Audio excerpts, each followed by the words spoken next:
வணக்கம். இன்றைக்கி பதிவில் நாம் 10 நிமிடத்தில் செய்யக்கூடிய சுவையான அப்பள வத்த குழம்பு. தனியாக இதுக்கு சைட் டிஷ் எதுவுமே தேவைப்படாது. ஒரே வாணலியில் தனியாக முட்டையை அவிக்க தேவையில்லை, தனியாக அப்பளம் பொரிக்க தேவையில்லை. எப்படி ஒரே வாணலியில் 10 நிமிஷத்தில் செய்து முடிக்கலான்றதை பார்ப்போம். Hello viewers, welcome to காப்பியாஸ் village kitchen. இப்போ ஒரு கப்பில் ஒரு 3 டேபிள் ஸ்பூன் குழம்பு தூள் எடுத்துக்கோங்க. இதில் ஒரு அரை ஸ்பூன் மஞ்சள் தூள் சேர்த்துக்கோங்க. அதேமாதிரி அரை ஸ்பூன் பெருங்காயத்தூள். கட்டி பெருங்காயமாக இருந்தால் தாளிக்கும் போது கட்டி பெருங்காயத்தை சேர்த்துக்கோங்க. தேவையான அளவுக்கு உப்பு சேர்த்துக்கோங்க. மிச்சம் அப்புறம் செக் பண்ணிவிட்டு சேர்த்துக்கலாம் உப்பு. நான் இப்போ புளி தண்ணி கொஞ்சம் தண்ணியான புளி தண்ணி தான் எடுத்து வச்சுருக்கிறேன். ஒரு கப் அளவுக்கு அதை நான் வடிகட்டி சேர்த்துக்கிறேன்.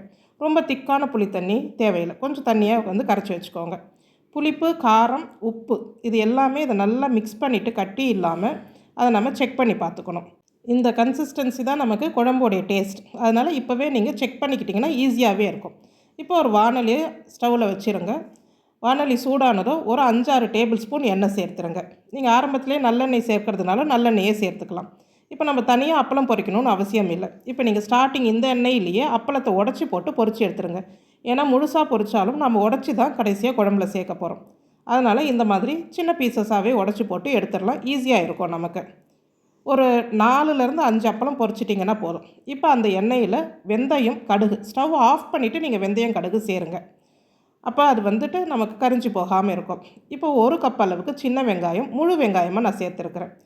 கொஞ்சம் பெரிய அளவில் இருந்துச்சுன்னா 2ஆக நறுக்கிக்கோங்க போதும். இது கொஞ்சம் முழுசாக இருந்தால் தான் அந்த சுவை நல்லாயிருக்கும் சாப்பிடும் போது. வெங்காயம் ஒரு 10 செகண்ட் இப்படி வதக்குனதுக்கு அப்புறமா கொஞ்சம் கருவேப்பிலை, நல்லா ஃப்ரெஷ்ஷான கருவேப்பிலையாக சேருங்க. அப்போ தான் அந்த மனம் நல்லா இருக்கும். கருவேப்பிலை சேர்த்து ஒரு வதக்கிட்டு இதுக்கு தேவையான அளவுக்கு ஒரு 1/4 ஸ்பூன் உப்பு சேருங்க. வெங்காயமும் சீக்கிரமாக வதங்கிடும், கருவேப்பிலையும் பாருங்கள் நிறம் மாறாமல் இருக்கும்.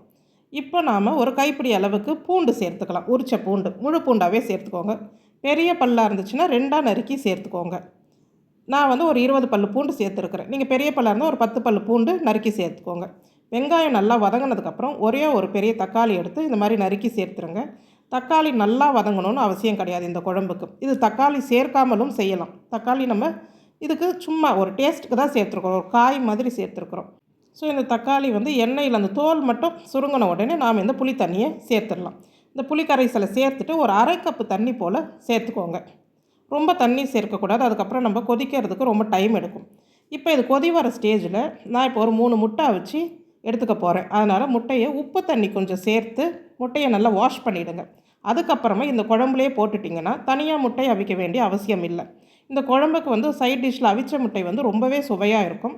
இது ஆப்ஷனல், விருப்பப்படுறவங்க செய்துக்கோங்க. இல்லைனா இதை ஸ்கிப் பண்ணிவிட்டு ஒரு 7 நிமிஷம் குழம்பை கொதிக்க விட்டுருங்க. இப்போ பாருங்கள், ஒரு 7 நிமிஷம் போல் மிதமான தீயில் வச்சு தான் நான் கொதிக்க விட்டேன். இப்போ பாருங்கள், குழம்பு எண்ணெய் மேலே மிதக்கிற அளவுக்கு நல்லா கொதிச்சிருச்சு, முட்டையும் வெந்துருச்சு. ஸோ இப்போ இந்த முட்டையை நம்ம அப்படியே மேலாக்க எடுத்து ஒரு கப்பில் தண்ணி எடுத்துக்கோங்க. தண்ணி எடுத்து அப்படியே இந்த முட்டையை அதில் ட்ரான்ஸ்ஃபர் பண்ணிக்கோங்க. இப்படி நம்ம போடும்போது அது ஈஸியாக உரிக்கிறதுக்கு நமக்கு சுலபமாக இருக்கும். ஸோ இந்த மாதிரி நான் முட்டைகளை எடுத்து உரித்து வச்சுக்கிறேன் நான். இப்போ இந்த குழம்புல புளி குழம்புக்கு செய்கிற ஒரு பொடி நான் எப்போவுமே ரெடி பண்ணி வச்சுருப்பேன். அதில் ஒரு 2 ஸ்பூன் சேர்த்துக்கிறேன். லிங்க் வேணால் தரேன், வேணும்னா நீங்கள் பார்த்துக்கோங்க. இது ஆப்ஷனல் தான்.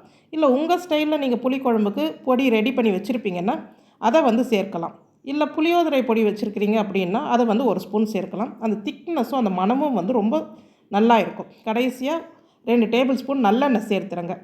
இப்போ நாம் பொரிச்சு வச்சுருக்கிற அப்பளம் இருக்குது இல்லையா, அதை நாம் சேர்த்துடலாம். நீங்கள் முழுசாக பொரிச்சு வச்சுருந்தாலுமே உடச்சி சேர்த்தா தான் அதில் சேர்க்க முடியும். ஸோ இந்த மாதிரி உடச்சி சேர்த்துருங்க. அந்த சூட்லேயே அந்த அப்பளம் கொஞ்சம் நல்லா அப்சார்ப் ஆகும்.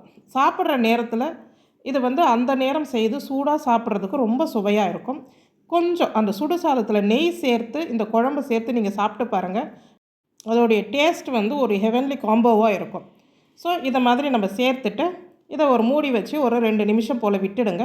அந்த குழம்புலையும் அந்த அப்பளம் ஊறுறது ஒரு தனி சுவையாக இருக்கும்.